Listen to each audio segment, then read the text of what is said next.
Si tu es dans les préparatifs afin de devenir digital nomade, bien tu te demandes certainement quoi faire de toute cette paperasse accumulée au fil des années. Quels papiers ou documents il faut conserver quand on devient digital nomade? Quels sont ceux que l'on doit emporter avec soi?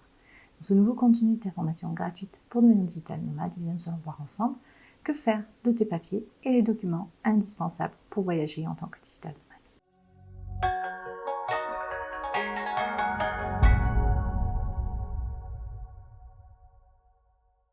Étape 1. Trier et ranger ses documents administratifs. Alors tout le monde ne stocke pas ses papiers de la même façon. Bien souvent, nous conservons nos papiers entassés dans un carton et plus rarement dans des classeurs nominatifs. Cette étape de tri peut sembler insurmontable si tu as accumulé beaucoup de papiers et que tu n'es pas du genre ordonné. Alors je te rassure, en y allant par étapes et en t'y prenant relativement tôt, avant la date de ton départ, ce sera une affaire qui va être vite réglée. On va commencer déjà par identifier les documents importants. Il y a certains documents qui sont essentiels pour un digital nomade et que tu vas garder avec toi lors de tes déplacements. Il te faut les originaux, mais également des copies papier et numériques. Si tu perds ou que tu te fais voler ton passeport, il va falloir enclencher des démarches en urgence pour en avoir un nouveau. Quand on est en perpétuel déplacement, ce genre d'incident peut être une véritable catastrophe. Du coup, avoir une copie papier ou numérique à présenter pour prouver ton identité et refaire le document, ça va te faciliter ta demande. Voici la liste des documents principaux. Le passeport, une carte d'identité, c'est pas obligatoire mais c'est recommandé. Le livret de famille, en cas de divorce, il est conseillé d'avoir un document officiel ou de l'autre parent pour voyager avec son enfant. Certains pays peuvent être plus pointilleux que d'autres. Carte d'assurance santé, carte vitale, carnet de santé, visa d'entrée forcément dans le pays, permis de conduire international, permis de conduire, trier les documents par catégorie.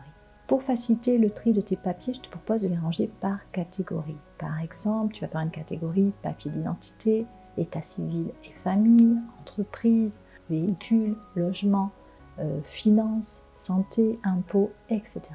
C'est à toi de créer les catégories en fonction de ta situation personnelle et professionnelle. Lorsque tu as tous tes petits tas de papier devant toi, c'est le moment de passer à la seconde étape. Pour cela, tu auras besoin d'un sac poubelle, d'une pochette cartonnée, d'un scanner ou d'une application dédiée sur ton mobile, d'un destructeur de documents ou d'une bonne paire de ciseaux. Étape 2, jeter ces papiers sans prendre de risques. Tu as certainement déjà entendu parler d'histoires de ce genre. Une personne découvre qu'on a usurpé son identité pour souscrire des crédits à son nom. Dans une telle situation, la victime se demande forcément comment une telle chose a pu lui arriver. Il existe plusieurs cas où une personne malveillante peut obtenir des coordonnées personnelles et commettre un vol d'identité. Tout d'abord, ça peut être une pièce d'identité qui a été perdue ou bien qui a été volée. Ça peut être aussi les profils publics sur les réseaux sociaux qui permettent d'obtenir vraiment un bon nombre d'informations sensibles si l'on n'est pas suffisamment prudent. Ça peut être aussi en répondant à un SMS ou à un mail d'une soi-disant administration qui demande des informations personnelles. Ou bien en te connectant à tes comptes personnels avec des données sensibles, factures, crédits immobiliers, réseaux sociaux, depuis un espace public. Ça peut être un café ou bien depuis un hôtel. Ou alors en récupérant un justificatif de domicile ou de société jeté à la poubelle. C'est ce dernier cas qui nous intéresse aujourd'hui. Alors même si bien sûr je te recommande quand même de faire preuve d'une grande prudence concernant les précédents risques de subir un vol d'identité, bien sûr. Mais jeter un document papier avec tes coordonnées personnelles dans un conteneur ou bien dans le bac jaune du tri est vraiment un gros risque. Et c'est valable aussi quand on a une entreprise, il faut toujours tout détruire avant. Comment détruire correctement ces papiers? Le destructeur papier est vraiment l'idéal pour ça. Et si tu as des enfants, cela peut même être une idée d'activité à faire un jour de pluie. Tu vas peut-être te retrouver avec des confettis de papier partout dans la maison, mais au moins tes papiers auront été détruits. Oui, mais alors que tu entames les préparatifs pour devenir digital nomade et que donc tu désencombres ton logement, tu ne vas pas faire un achat de matériel maintenant. Ça, c'est vrai. Donc, quelle est la solution? Tout simplement d'en louer un. Il existe des sites de location de matériel sur lesquels tu trouveras un destructeur à papier que tu peux louer à la journée ou bien pour un week-end.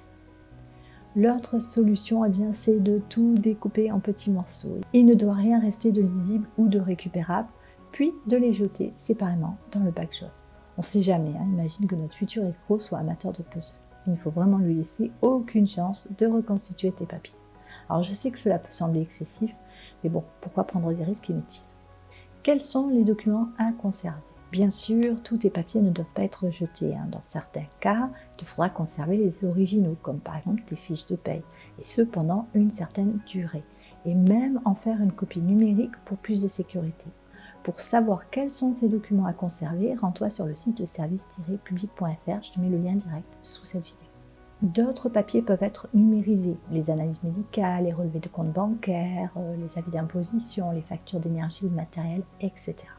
Au passage, tu peux en profiter pour numériser les dessins de tes enfants, les photos sur papier, les cartes postales, tout ce qui peut avoir une valeur sentimentale. Étape 3, faire la transition vers le numérique. Dès le moment où ta décision de devenir digital nomade est prise, eh bien, tu dois enclencher ta transition vers le numérique.